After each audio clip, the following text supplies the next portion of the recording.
It's difficult to imagine a Liverpool side without Jurgen Klopp at the helm from the following season onwards. There's hardly a good method to announce your looming departure after almost a decade spent together. Jurgen Klopp decided to take the most transparent route out of respect for the fans that adore him.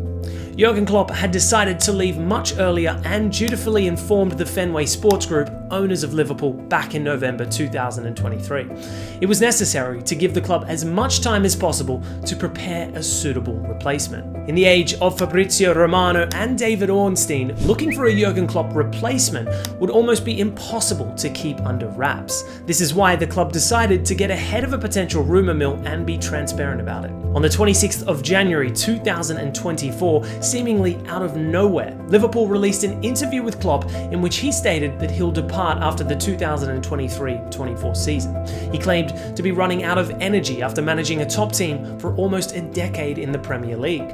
It would be unfair to not be able to give his best to the fans, the players, the club, and his loved ones. At this point in the season, Liverpool sat at the top of the league and were vying for each of the 3 possible trophies they could potentially win. Liverpool topped their Europa League group, booked a spot in the League Cup final against Chelsea, and were still in the FA Cup too. The farewell message coming out of nowhere was met by a definite shock to the Liverpool fan base, followed by a raging passion to make sure they create an unmatched atmosphere wherever the team plays in the upcoming months.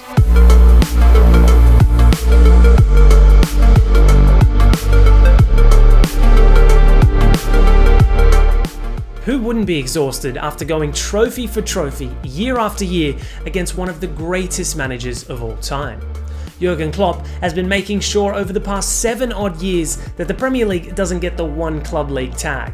Without Klopp's Liverpool, it's hard to imagine any other club disrupting the Premier League reign of Pep Guardiola. This raises a couple of controversial questions. To what extent did Jurgen Klopp disrupt Manchester City's Premier League dominance? And is that what Klopp will truly be remembered for?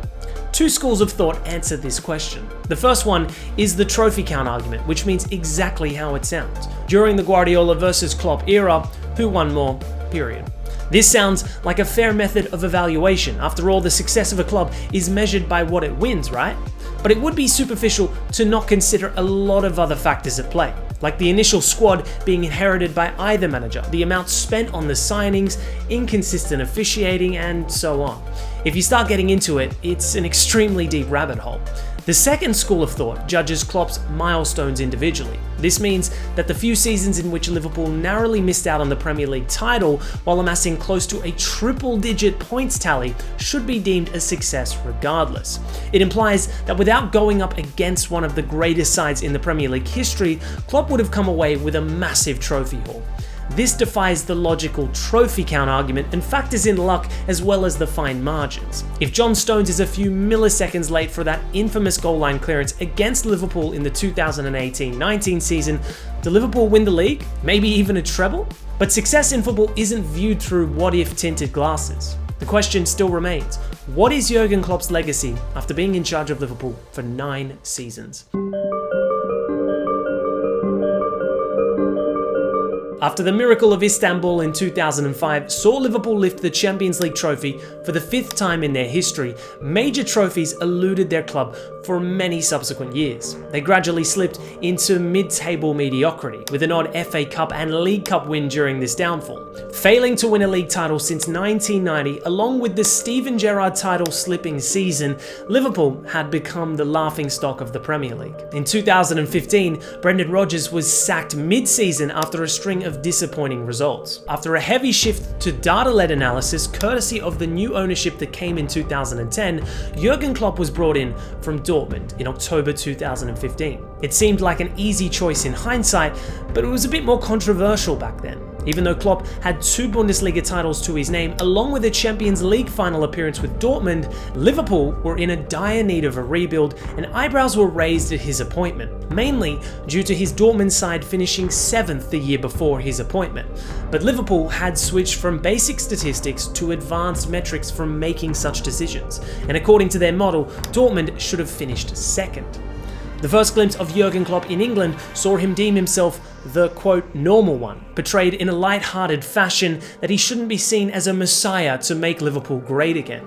The first team that he inherited was nothing special and had just lost a great leader in the form of Steven Gerrard, who left for the MLS to play out his twilight years. The team had a few reliable starters like Coutinho, Adam Lallana, Lucas Leiva and Emre Can, but lacked consistency on the pitch. The first season under Klopp was transitional in terms of instilling a new mindset as well as teaching the ways of his heavy metal gegenpress style of play. He mentioned in an interview once that he adored heavy metal football and loved to read after a match that his team ran more than the opponent. He was adamant about the off-the-pitch bonding and cohesiveness, not just amongst players, but everyone involved with the club. He took the first step by learning the names of the staff members at the club and integrated a sense of togetherness. The positivity was highly infectious. As they vied for consistency, Liverpool managed an 8th place finish in the league and booked their berth in the EFL Cup as well as the Europa League final. Even though they lost both finals, there were significant positives to take after Klopp's first season in charge, especially because the shift in style of play saw fans getting more and more excited for the future. The start of the 2016-17 season came with the arrival of Pep Guardiola in the Premier League, who would prove to be a thorn in Klopp's Liverpool side for years to come. Both managers were set on building their super teams simultaneously. While Klopp had a stringent transfer kitty to work with, Pep was free to have his pick of the bunch. This has been a stark contrast between the recruitment strategies or rather abilities for either side. Even though Klopp would go on to break a few transfer records in the following seasons, Pep had greater liberty and a bigger budget to set his team up. After a few significant departures, Klopp brought in Sadio Mane and Jorginho Wijnaldum with the income from sales. Joel Matip on a free transfer proved to be one of the best deals under Klopp. Liverpool qualified for the Champions League after finishing 4th in the league. Manchester City finished 2 points ahead of them in 3rd place. The attacking display that season showed promising signs for the future. A leaky defence was identified as the main source of dropping points though. The partnership of Lovren and Matip wasn't dynamic enough to stop quick transitions and counters, which were inevitable in the gegenpress system. The 2017-18 season was a pivotal year for subsequent success to come.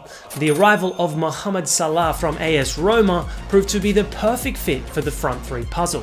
Klopp was responsible for moving Mane from the right to the left, and Firmino from wider areas to a more central role.